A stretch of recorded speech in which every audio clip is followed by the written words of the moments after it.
स्वामी समर्थ। नमस्कार स्वामी भक्तांनो, तुमचे दुःखाचे दिवस संपत नसतील, काही केल्या तुमचे दुःख कमी होत नसेल, पैशा संबंधी अडचणी आल्या असतील, तुम्हाला तुमच्या जीवनात कुठूनच आशेचा किरण दिसत नसेल, तर भक्तांनो अजिबात काळजी करू नका।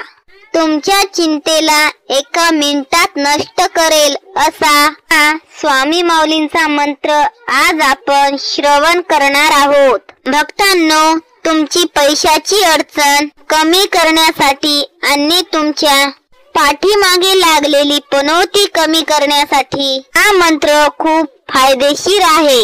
हा मंत्र पूर्ण ऐकल्यानंतर अवघ्या 3 तासाच्या आत या मंत्राचा प्रभाव आपल्याला दिसू लागतो। हा मंत्र तुम्ही शांत मनाने संपूर्ण ऐका। तुमच्या मनातील जी काही कठीणातली कठीण इच्छा आहे ती सुद्धा पूर्ण होण्यासाठी हा मंत्र मदत करतो। प्रिय स्वामी भक्तांनो, तुमच्या धावपळीच्या जीवनातील फक्त 10 मिनिटे स्वामींसाठी द्यायची आहेत। दिवसभरात तुम्ही हा मंत्र कधीही आवर्जून ऐका आणि बघा, तुमची इच्छा ही पूर्ण होणारच। तुमचा स्वामी माऊलींवर व त्यांच्या शक्तीवर विश्वास असेल तर कमेंट मध्ये जय श्री स्वामी समर्थ असे टाईप करा। हा मंत्र अर्धावट सोडू नका, संपूर्ण ऐका, तरच या मंत्राचा प्रभाव तुमच्यावर पडेल। असेच यापुढेही स्वामींचे शक्तिशाली मंत्र ऐकण्यासाठी आताच आपल्या चॅनलला सबस्क्राईब करा। स्वामींचे खरे भक्त असाल तर हा व्हिडिओ शेवटपर्यंत नक्की श्रवण करा। हा मंत्र तुम्ही अजिबात दुर्लक्षित करू नका। तुमच्या जीवनात जर चमत्कार व्हावा असं वाटत असेल तर स्वामी माऊलींना प्रार्थना करा। या व्हिडिओला लाईक करून हा मंत्र पूर्ण 108 वेळा श्रवण करा। चला तर जास्त वेळ न लावता मंत्र जपाला सुरुवात करूया। ओम श्री स्वामी वैराग्य वराय अति दिव्य तेजाय नमः। ओम श्री स्वामी वैराग्य वराय अति दिव्य तेजाय नमः। ओम श्री स्वामी वैराग्य वराय अति दिव्य तेजाय नमः। ओम श्री स्वामी वैराग्य वराय अति दिव्य तेजाय नमः। ओम श्री स्वामी वैराग्य वराय अति दिव्य तेजाय नमः। ओम श्री स्वामी वैराग्य वराय अति दिव्य तेजाय नमः। ओम श्री स्वामी वैराग्य वराय अति दिव्य तेजाय नमः। ओम श्री स्वामी वैराग्य वराय अति दिव्य तेजाय नमः। ओम श्री स्वामी वैराग्य वराय अति दिव्य तेजाय नमः। ओम श्री स्वामी वैराग्य वराय अति दिव्य तेजाय नमः। ओम श्री स्वामी वैराग्य वराय अति दिव्य तेजाय नमः। ओम श्री स्वामी वैराग्य वराय अति दिव्य तेजाय नमः। ओम श्री स्वामी वैराग्य वराय अति दिव्य तेजाय नमः। ओम श्री स्वामी वैराग्य वराय अति दिव्य तेजाय नमः। ओम श्री स्वामी वैराग्य वराय अति दिव्य तेजाय नमः। ओम श्री स्वामी वैराग्य वराय अति दिव्य तेजाय नमः। ओम श्री स्वामी वैराग्य वराय अति दिव्य तेजाय नमः। ओम श्री स्वामी वैराग्य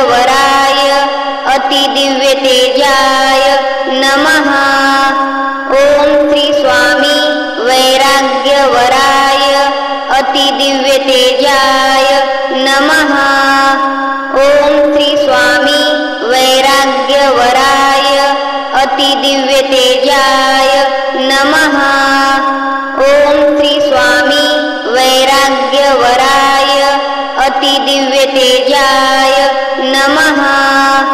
ओम श्री स्वामी वैराग्यवराय अतिदिव्यतेजाय नमः। ओम श्री स्वामी वैराग्यवराय अतिदिव्यतेजाय नमः। ओम श्री स्वामी वैराग्यवराय अतिदिव्यतेजाय नमः। ओम श्री स्वामी वैराग्यवराय अतिदिव्यतेजाय नमः।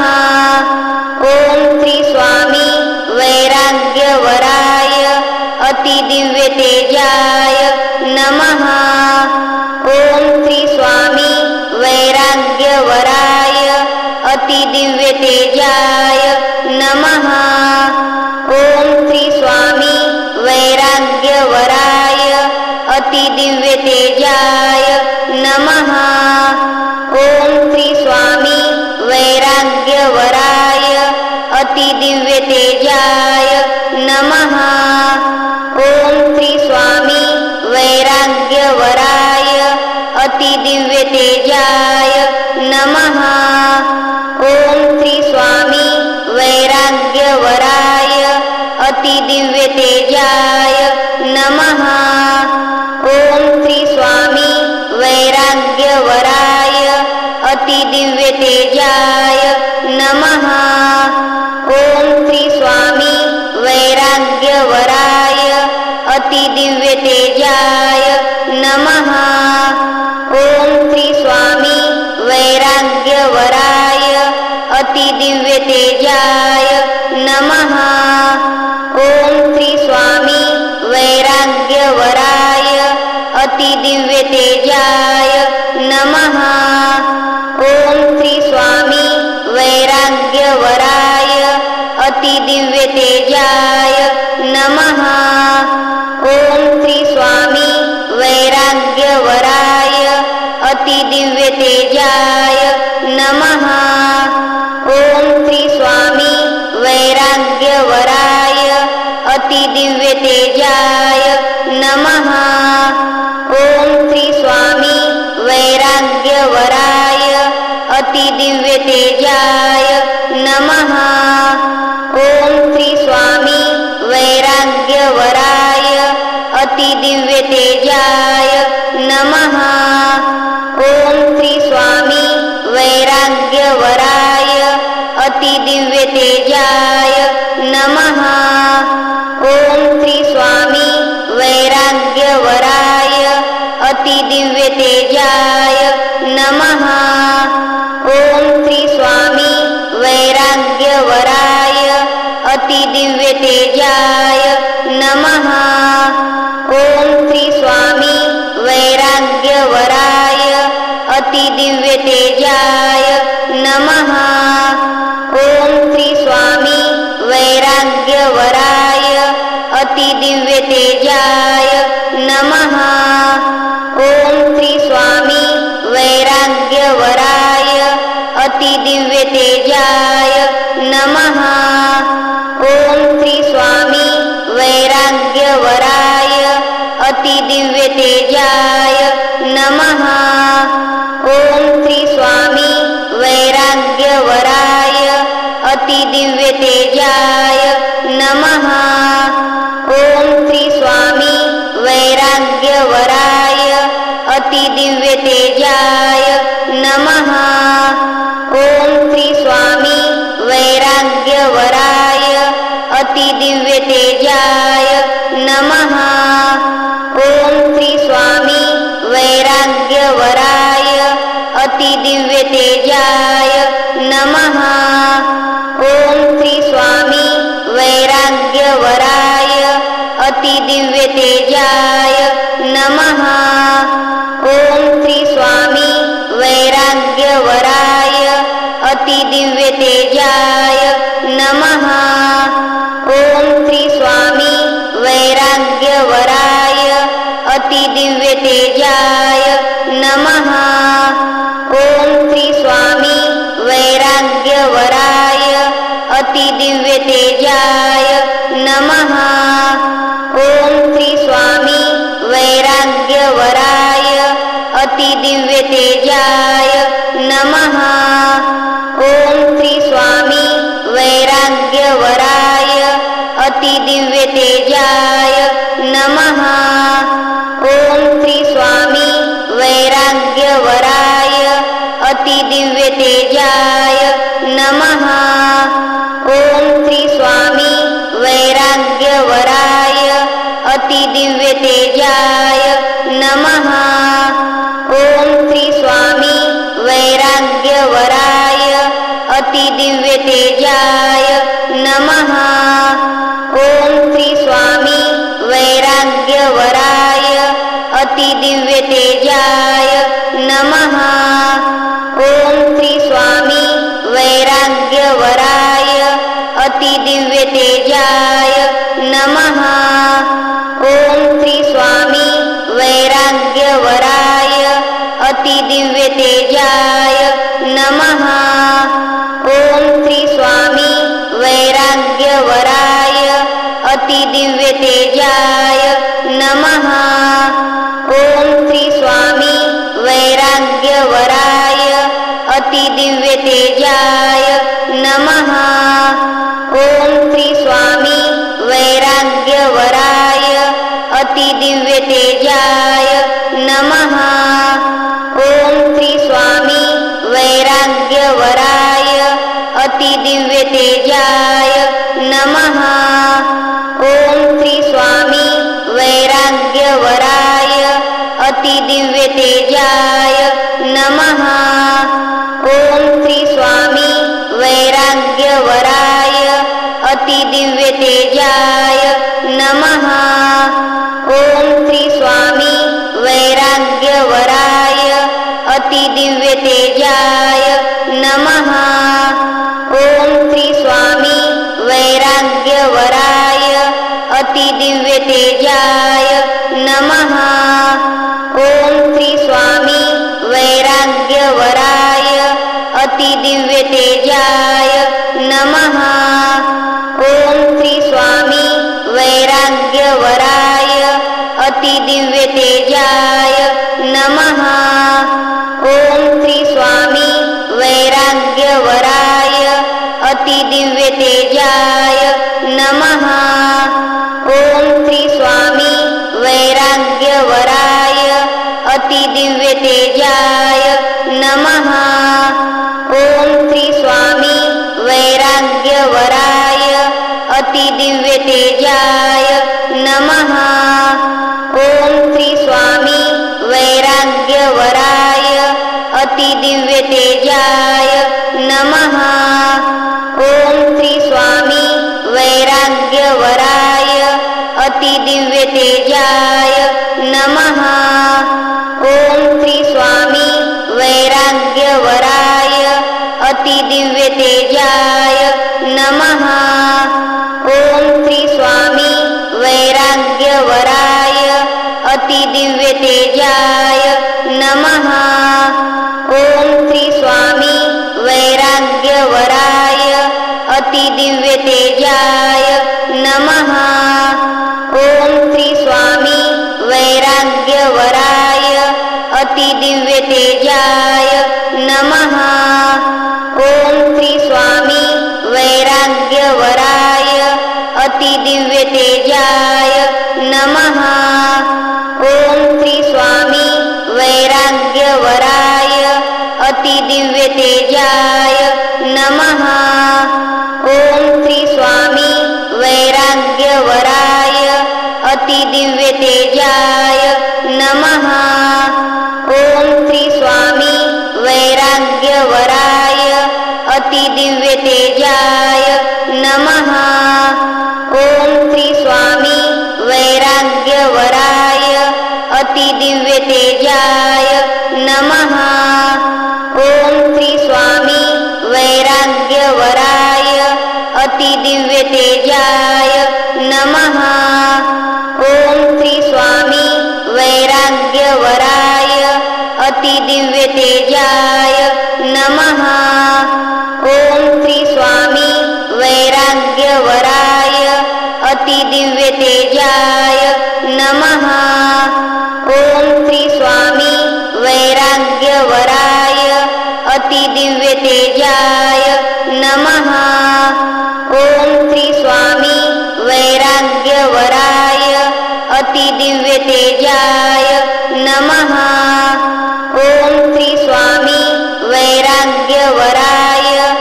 अतिदिव्यतेजाय नमः।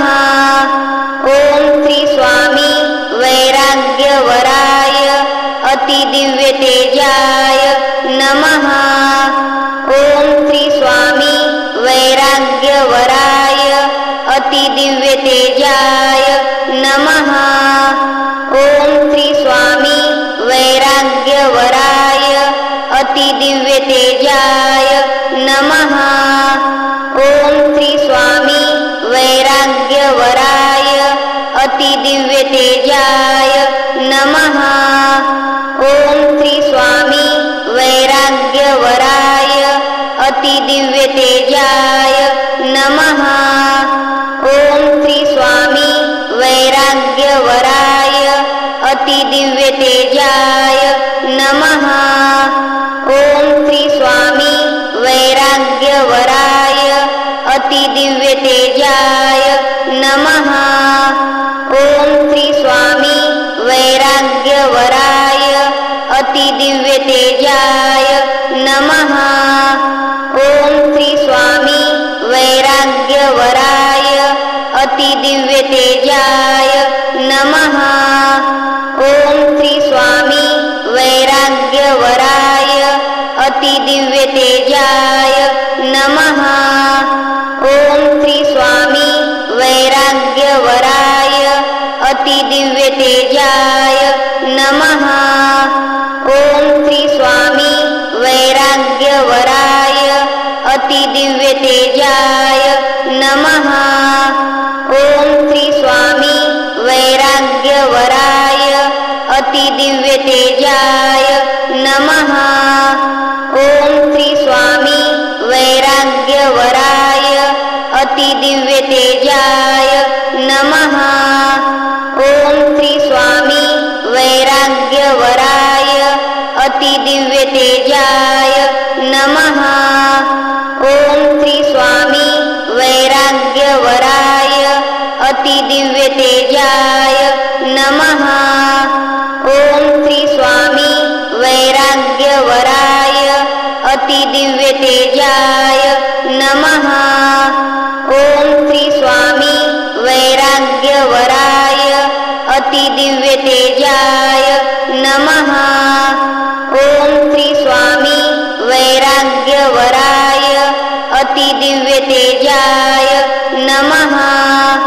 ॐ श्री स्वामी वैराग्यवराय अतिदिव्यतेजाय नमः। ॐ श्री स्वामी वैराग्यवराय अतिदिव्यतेजाय नमः। ॐ श्री स्वामी वैराग्यवराय अतिदिव्यतेजाय नमः।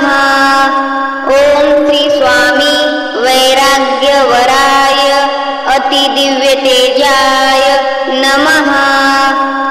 ॐ श्री स्वामी वैराग्यवराय अतिदिव्यतेजाय नमः। ॐ श्री स्वामी वैराग्यवराय अतिदिव्यतेजाय नमः। ॐ श्री स्वामी वैराग्यवराय अतिदिव्यतेजाय नमः। ॐ श्री स्वामी वैराग्यवराय अतिदिव्यतेजाय नमः। ॐ श्री स्वामी वैराग्यवराय अतिदिव्यतेजाय नमः। ॐ श्री स्वामी वैराग्यवराय अतिदिव्यतेजाय नमः। ॐ श्री स्वामी वैराग्यवराय अतिदिव्यतेजाय नमः। ॐ श्री स्वामी वैराग्यवराय अतिदिव्यतेजाय नमः। ॐ श्री स्वामी वैराग्यवराय अतिदिव्यतेजाय नमः। ॐ श्री स्वामी वैराग्यवराय अतिदिव्यतेजाय नमः। ॐ श्री स्वामी वैराग्यवराय अतिदिव्यतेजाय नमः। ॐ श्री स्वामी अतिदिव्यतेजाय नमः। ॐ श्री स्वामी वैराग्यवराय अतिदिव्यतेजाय नमः। ॐ श्री स्वामी वैराग्यवराय अतिदिव्यतेजाय नमः। ॐ श्री स्वामी वैराग्यवराय अतिदिव्यतेजाय नमः। ॐ श्री स्वामी वैराग्यवराय अतिदिव्यतेजाय नमः। ॐ श्री स्वामी वैराग्यवराय अतिदिव्यतेजाय नमः। ॐ श्री स्वामी वैराग्यवराय अतिदिव्यतेजाय नमः। ॐ श्री स्वामी वैराग्यवराय अतिदिव्यतेजाय नमः। ॐ श्री स्वामी वैराग्यवराय अतिदिव्यतेजाय नमः। ॐ श्री स्वामी वैराग्यवराय अतिदिव्यतेजाय नमः। ॐ श्री स्वामी वैराग्यवराय अतिदिव्यतेजाय नमः। ॐ श्री स्वामी वैराग्यवराय अतिदिव्यतेजाय नमः। ॐ श्री स्वामी वैराग्यवराय अतिदिव्यतेजाय नमः। ॐ श्री स्वामी वैराग्यवराय अतिदिव्यतेजाय नमः। ॐ श्री स्वामी वैराग्यवराय अतिदिव्यतेजाय नमः। ॐ श्री स्वामी वैराग्यवराय अतिदिव्यतेजाय नमः। ॐ श्री स्वामी वैराग्यवराय अतिदिव्यतेजाय नमः। ॐ श्री स्वामी वैराग्यवराय अतिदिव्यतेजाय नमः। ॐ श्री स्वामी वैराग्यवराय अतिदिव्यतेजाय नमः। ॐ श्री स्वामी वैराग्यवराय अतिदिव्यतेजाय नमः। ॐ श्री स्वामी वैराग्यवराय अतिदिव्यतेजाय नमः। ॐ श्री स्वामी वैराग्यवराय अतिदिव्यतेजाय नमः। ॐ श्री स्वामी वैराग्यवराय अतिदिव्यतेजाय नमः।